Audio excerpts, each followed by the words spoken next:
Hey guys, and welcome back to The Lookout. On today's video, we will be covering what is scalping and what is a scalper. I'd like to preface this video by saying that I do not condone the practice of scalping. I personally think it is a toxic trait and something that needs to end. Now, with that being said, let's get right into it. A scalper is somebody who creates artificial scarcity, in our case for SH Figuarts, by buying as many of the product as they can and then selling them at a ridiculously high markup. Oftentimes, these people will try to justify their price increase by some stupid reason, such as, oh, well, I need this much money to cover the gas I spent, the time I spent, as well as to make a profit for myself, shipping and whatnot, and they'll use that to justify, say, a $50 or more markup, which is ridiculous. Now, for those of you who still don't understand, let me go ahead and walk you through what a scalper would do with, for example, the SH Figuarts Piccolo the Proud Namekian. A scalper would go to their local, say, Barnes & Noble or retailer that carries SH Figuarts and purchase as many as they can, say all 5 at the store. Then they would go to all the other nearby locations and purchase again as many as they have there. That way, when somebody comes trying to purchase the figure at retail from a trusted store, they are unfortunately met with the words, "We sold out." Now, somebody who bought all those figures is then able to go ahead, mark them up at a ridiculously high markup, for example, up $50 from the usual $60 and resell it at $110, and people are forced to pay if they want that figure, because they have no other means of getting it. You can see how toxic this is, you can see how this needs to end, and how this is something that just turns away new collectors in general. Before I go on though, I do want to make sure I cover the difference between scalping and the second-hand market, because I know that can get confusing. Scalping is when you purchase a new figure and sell them immediately after at a ridiculously high markup. Now, the second-hand market is the natural inflation of that figure's value. For example, Super Saiyan 3 Goku 2.0, because he's been out for so many years, and he's such a good figure, paintwork is nice and everything, and he's so hard to find, the price is naturally going up consistently because he won't be getting a re-release. That is something natural, it's not scalping. But, for example, Piccolo's being sold at $110, or Raditz, who is even yet to release, being sold at upwards of $120 is ridiculous and is scalping. Some retailers, such as Big Bad Toy Store or online, sell at a markup, and that's fine. Those stores need to make a profit to be able to stay in business. It's only at most a $10 markup, and that's fine, because you know you're getting it from a reliable source. But anything upwards of $30 markup is ridiculous, because there's no reason to be charging that much. Because while yes, people do need to make a profit, you don't need to be ripping someone else off to make that profit. You can easily sell that figure for $10 more than you paid for it, just if it's a rare figure, and that way you make your profit. Don't scam people. Now, that leads me into what to do to avoid getting scalped.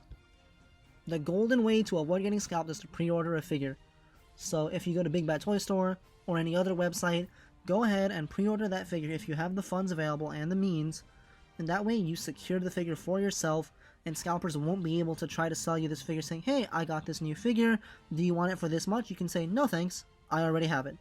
For those of you who don't have a bank account, the means to drive like a half hour to your nearby Barnes & Noble or something like that, I recommend calling the store and having them put a figure on hold.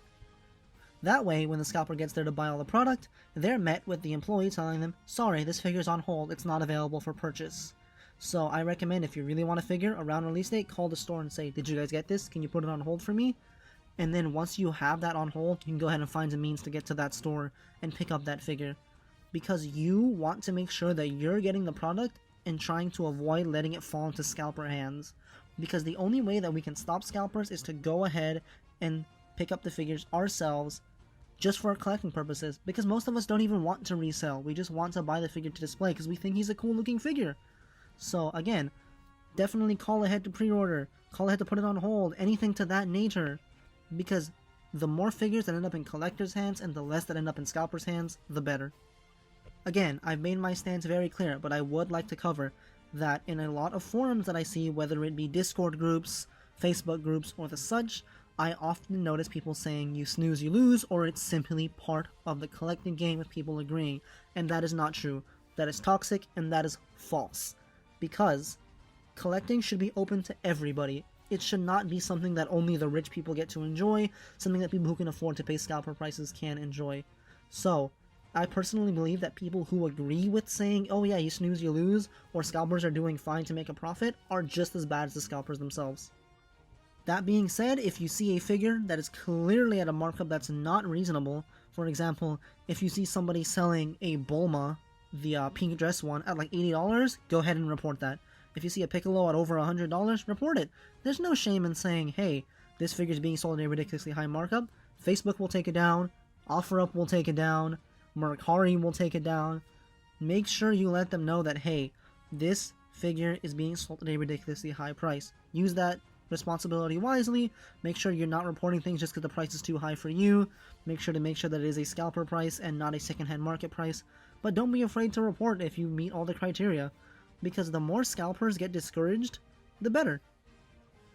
If you want to look at a price and say, hey, is this price reasonable or not, feel free to leave a comment in my comment section below. DM me on Instagram. I always reply to those immediately, and I'll take a look for you, because I personally don't condone scalping, and I want to see it stop as soon as possible.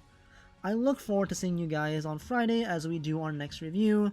Please let me know in the comments or on my Instagram what figure you'd like to see reviewed. And if you have any questions at all, whether it be any topic, such as this topic, which was actually a request by a viewer, let me know and I'll do a Wednesday guide on it. Or I will be more than willing to do an extra video on a week if I get enough requests for it. That said, thanks for stopping by the lookout, and I will see you this Friday.